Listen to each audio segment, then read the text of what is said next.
इस ज़मीन में आपको मैं एक पुरानी दवा दोबारा याद कराता हूँ। कमर दर्द के लिए वो एक ख़ास मिजाज रखती है। किसी को याद है? ईस्कुलस।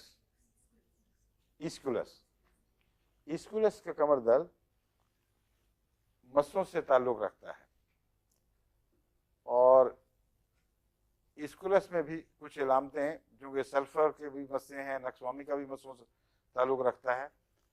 कमर दर्द में दोनों कुछ मुशाबे नज़र आते हैं, मगर ईस्कुलस की कमर दर्द और नक्सवामिका की कमर दर्द में तमीज़ करनी हो तो एक बात बड़ी नुमाया है कि ईस्कुलस के मरीज़ में जिसके मस्सों की वजह से तकलीफ हो और कमर दर्द हो, कमर दर्द अमूमन जब वो खड़ा होकर चलने लगता है तो कूलों में आ जाती है, कमर को छोड़कर कूलों की तरफ मुंतकिल हो जाती है, और दोनों तरफ, किसी एक साइड से इसका ताल्लुक